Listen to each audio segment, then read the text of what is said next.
નમસ્તે મિત્રો, ધર્મ મનીષ પંડ્યા ઓફિશિયલ ચેનલ પર હું મનીષ પંડ્યા આપ સૌનું સ્વાગત કરું છું. મિત્રો, આપ સૌને મનીષ પંડ્યાના જાજા કરીને હર હર મહાદેવ. મિત્રો, પવિત્ર અને પાવન કરનારો એવો શ્રાવણ માસ ચાલી રહ્યો છે, ત્યારે મારા મનમાં થયું કે આપણી ચેનલ પર વિડીયો જોનાર તમામ ધર્મપ્રેમી ભાઈ બહેનો માટે ભગવાન ભોળાનાથનો એક શ્લોક મંત્ર ગુજરાતી ભાષાંતર સાથે સમજાવવાનો એક વિનમ્ર પ્રયાસ કરું. તો મિત્રો, આપણે એક શ્લોક મંત્ર સાંભળેલો છે.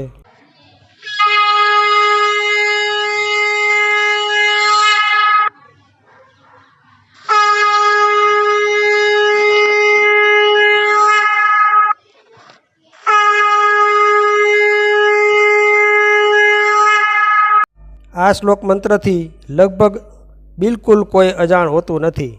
અનેકવાર આપણા કર્ણપટ પર આ મંત્ર આવ્યો છે.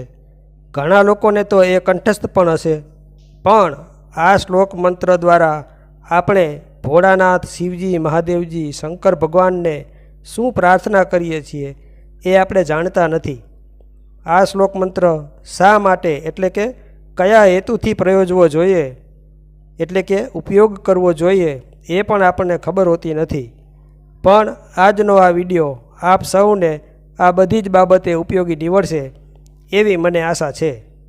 જો વિડીયો સારો લાગે તો કોમેન્ટ બોક્સમાં જરૂરથી ઓમ નમઃ શિવાય લખી મોકલશો. હવે આપનો વધુ સમય ન લેતા આ શ્લોક મંત્ર વિશે માહિતી ગુજરાતી ભાષામાં આપવાનું શરૂ કરું છું.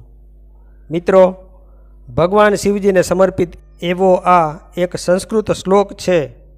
શિવજીને ઉમાપતિ નામે પણ ઓળખવામાં આવે છે, કારણ કે તેઓ દેવી ઉમાજી એટલે કે દેવી પાર્વતીના પતિ છે. આ મંત્ર શિવજીની આરાધના અને તેમનું આવાહન કરવા માટે સ્તુતિ કરતો એક શ્લોક મંત્ર છે. તેનો જાપ કરીને ભગવાન શિવજીની દિવ્ય ઉર્જા, જ્ઞાન અને રચનાત્મક સાર સાથે જોડાવાનો ભક્તોનો ઉદ્દેશ્ય એટલે કે લક્ષ્ય હોય છે. તો આવો હવે આ મંત્રનો ગુજરાતી અર્થ જાણીએ. હું ઉમાપતિ દેવગુરુ કે બ્રહ્માંડના કારક એટલે કે રચનાર, રચયિતા છે, તેમને નમન કરું છું. હું તેમને નમન કરું છું કે જેમનું સર્પ આભૂષણ એટલે કે ઘરેણું છે, જે મૃગચર્મ ધારણ કરે છે અને જેઓ બધા જ પ્રાણીઓના સ્વામી છે. સૂર્ય, ચંદ્રમા અને અગ્નિ જેમના 3 નેત્રો એટલે કે 3 આંખો છે અને જે વિષ્ણુજીને પણ પ્રિય છે, તેમને હું નમન કરું છું. હું ભગવાન શિવશંકરને નમન કરું છું, જે તમામ ભક્તોને શરણ આપનાર છે, વરદાનોના દાતા છે અને કલ્યાણ કરનારા છે. ઓમ વંદે દેવ ઉમાપતિમ સુરગુરુમ વંદે જગત કારણમ.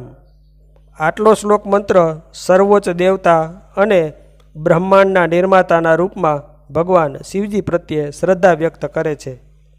તેથી આગળ વંદે પન્નગ ભૂષણમ મૃગધરમ વંદે પશુનામ પતિમ. આટલો શ્લોક મંત્ર ભગવાન શિવજીની સ્તુતિ કરે છે, જેમને આભૂષણના રૂપમાં સર્પ છે અને પોશાકના રૂપમાં હરણનું ચામડું એટલે કે મૃગચર્મ પહેરેલા દર્શાવવામાં આવ્યા છે. તેઓ તમામ જીવિત પ્રાણીઓના રક્ષક અને સ્વામીના રૂપે ઓળખાય છે. ત્યાર પછી તેથી આગળ વંદે સૂર્ય શશાંક વહની નયનમ વંદે મુકુંદમ પ્રિયમ. આટલો શ્લોક મંત્ર કે જેમાં ભગવાન શિવજીને સૂર્ય, ચંદ્રમા અને અગ્નિની ચમક જેવી આંખોવાળા વર્ણવાયા છે. વળી આ શ્લોક મંત્ર ભગવાન વિષ્ણુની સાથે શિવજીના ઘનિષ્ઠ સંબંધને પણ સ્વીકારે છે. તેથી આગળ વંદે ભક્ત જનાશ્રયમ ચ વરદમ વંદે શિવમ શંકરમ. આટલા શ્લોક મંત્રમાં ભગવાન શિવજીને ભક્તોને આશ્રય આપી શરણે લેનારા તરીકે વર્ણન કરવામાં આવ્યું છે. શિવજી કે જેમને મુક્તિ અને દિવ્ય કૃપાના દાતા તરીકે પરિચય અપાયો છે, એવા શિવશંકરને વંદન કરવામાં આવ્યા છે. તો મિત્રો, આ વિડીયો આપ સૌને જરૂરથી પસંદ આવ્યો હશે એવી આશા રાખું છું. વિડીયો પસંદ આવ્યો હોય તો બીજા ધર્મપ્રેમી લોકોને શેર કરજો અને લાઈક, કોમેન્ટ, સબસ્ક્રાઈબ જરૂરથી કરશો. ધન્યવાદ. ઓમ નમઃ શિવાય. તો મિત્રો, જો આપને આવા વિડીયો પસંદ હોય, આપને આવી ધાર્મિક વાર્તાઓ પ્રસંગો સાંભળવા ગમતા હોય તો આ ચેનલને લાઇક, શેર અને સબસ્ક્રાઈબ કરજો. ધન્યવાદ.